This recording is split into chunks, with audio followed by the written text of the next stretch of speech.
মোৰ এটা ফোন প্ৰমোদ বড়োৰ তাত যায়, এটা ফোন হাগ্ৰামা মহিলাৰ তাত যায়, তাৰ মানে আৰু কি পাওয়াৰ লাগে কক। তৃতীয় ফোনটো অমিত শাহ, 4 নম্বৰ ফোনটো কংগ্ৰেস, তাৰ মানে মোতকৈ পাওয়াৰফুল মানুহ এই ভাৰতত কোন আছে।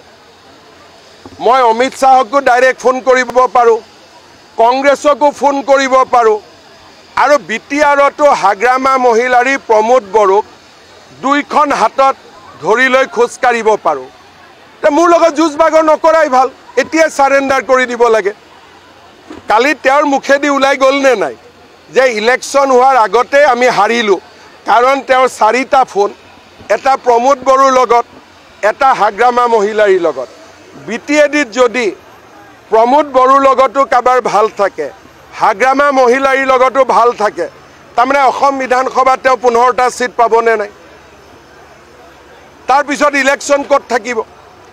অমিত শাহৰ লগত যদি ফোন থাকে, তাৰমানে তেওঁ ভাৰতৰ 3য় 4ৰ্থ শক্তিশালী ব্যক্তি হ'ল নে নাই।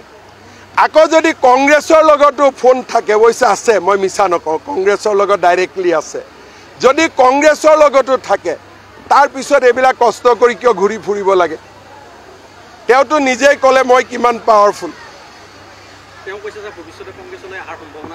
ভৱিষ্যতলৈ কংগ্ৰেছ বিজেপিত অহাৰ সম্ভাৱনা আছে।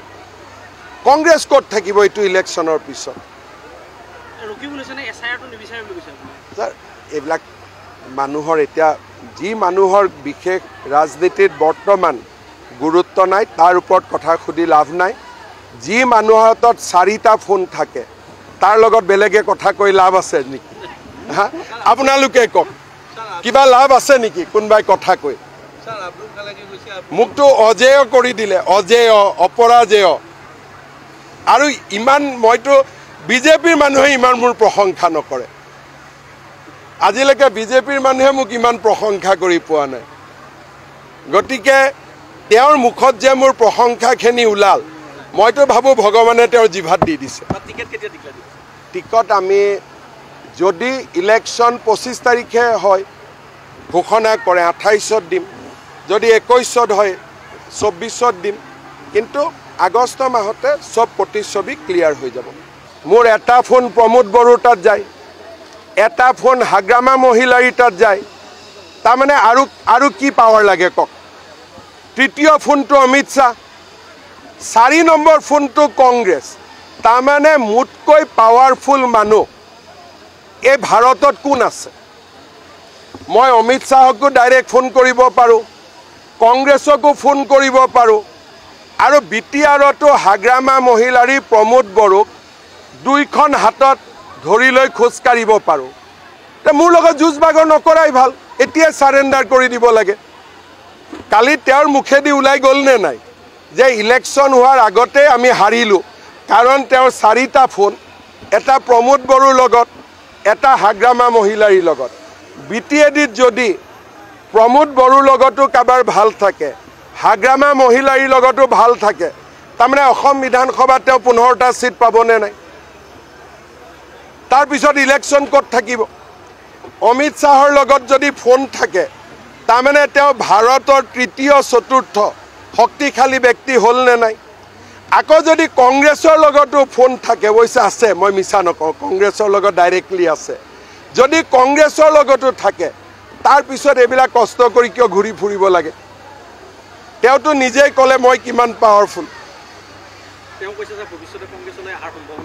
ভৱিষ্যতলৈ কংগ্ৰেছ বিজেপিত অহাৰ সম্ভাৱনা আছে। কংগ্ৰেছ ক'ত থাকিব এইটো ইলেকশ্যনৰ পিছত।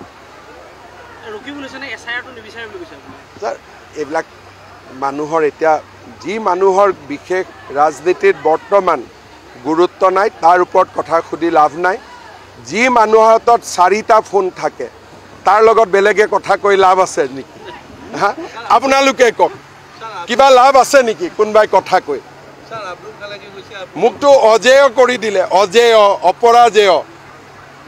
আৰু ইমান মইতো বিজেপিৰ মানুহে ইমান মোৰ প্ৰশংসা নকৰে। আজিলৈকে বিজেপিৰ মানুহে মোক ইমান প্ৰশংসা কৰি পোৱা নাই। গতিকে তেওঁৰ মুখত যে মোৰ প্ৰশংসাখিনি ওলাল, মইতো ভাবোঁ ভগৱানে তেওঁৰ জিভাত দি দিছে। টিকট আমি যদি ইলেকশ্যন 25 তাৰিখে হয় ঘোষণা কৰে 28ত দিম, যদি 21ত হয়